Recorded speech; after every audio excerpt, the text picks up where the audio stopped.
Okay.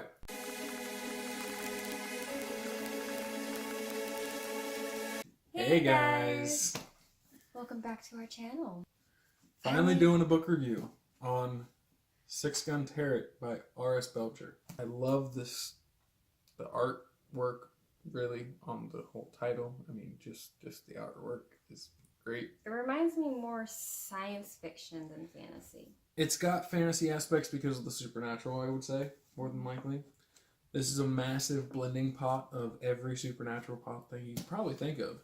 I think the author sat down and was just like, this. Let's put all this together and then see if it works out. And in my opinion, it did, very much so. So the setting was Nevada, 1869, in a mining town of Golgotha.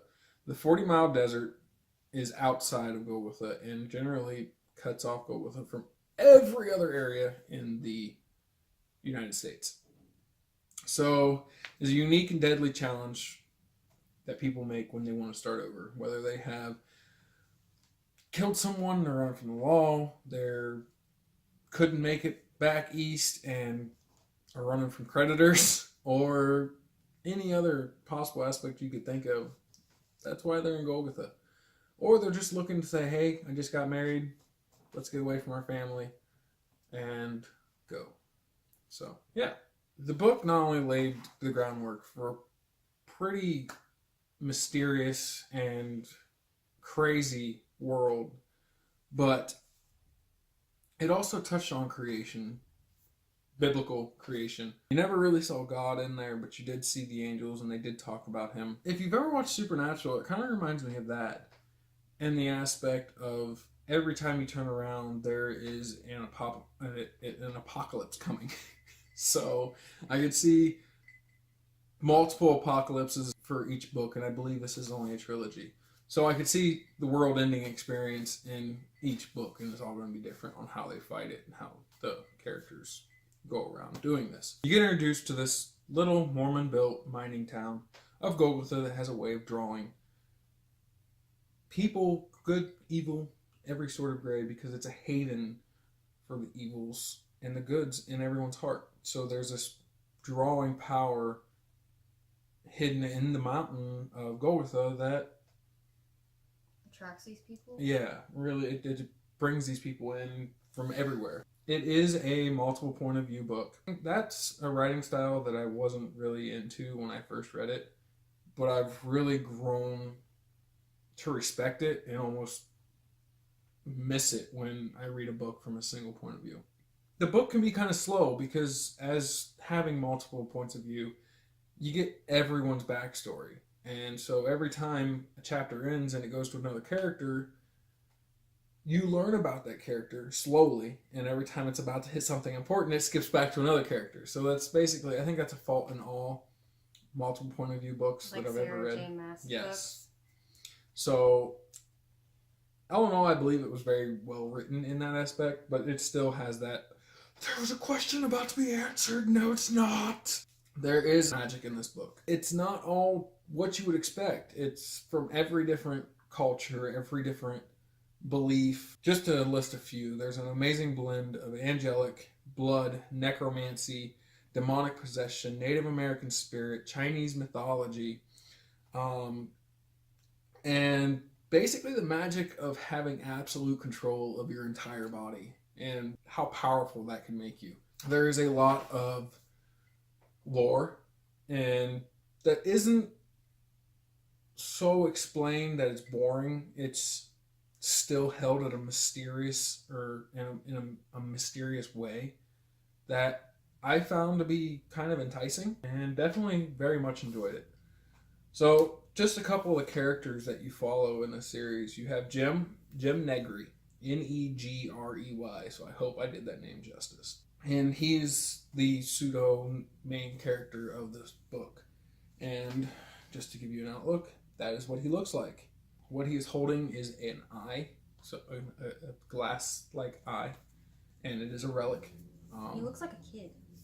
He is only about 15 years old, and he made the trek to Golgotha across the 40-mile desert because of a tragedy that happened in his family, and that is further explained.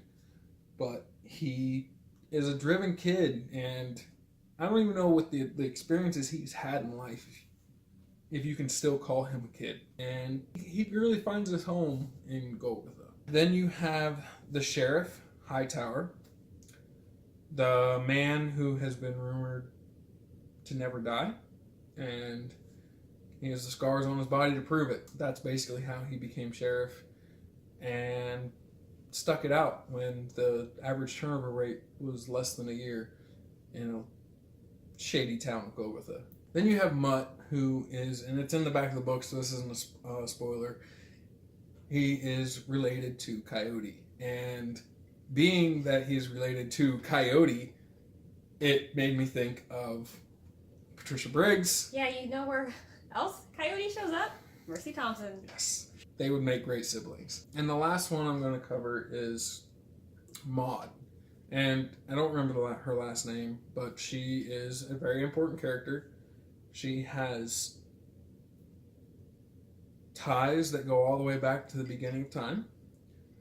And yeah, she's awesome. Man, she could kick my ass in a heartbeat. The last character I'm going to mention is Malachi Bick.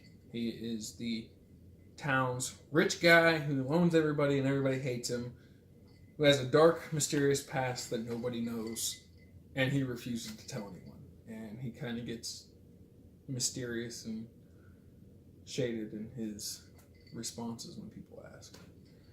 So all in all, I gave this book a 4 out of 5 star review, just for the simple fact of it was kind of confusing in some of its context, but it did grab hold and it kept me hooked. There are hard parts to read in this series, or in this book. Trigger warning for babies and kids dying? Yes. Think satanic ritual and throwing infants and virgins. Oh, virgins. Yes. What about, are there any animal killings? I know some people have issues with No, killings. other than the possible... Yes, a couple horses do die, but nothing ritualistic. There is a rape scene that's kind of dark, so trigger warning, it can... So far we have rape, satanic killings of infants, virgins, children, and a couple animals dying. Is there anything else? I did say dark. Dark, yeah. If you enjoy a good read, and where the good guys may actually have to struggle to win, if they win at all, and twists and turns, I highly recommend this book. So would you say that people who enjoy supernatural might enjoy this book? If you're looking for a darker, more adult version of Supernatural. So less comedic. Yes. Okay. Now there are some funny, sarcastic scenes, but for the most part, it's very dark. I mean, I can't think of a different word other than that. There was a couple of points where I had to put it down and come back to it, but all in all, I enjoyed the book. You all should let us know if you read this book or the series in general, and then share your thoughts. I look forward to hearing from them, and hopefully I did a good job, and I hope you guys enjoyed it. But bye now. You see an amazing blend behind. One more character, and that is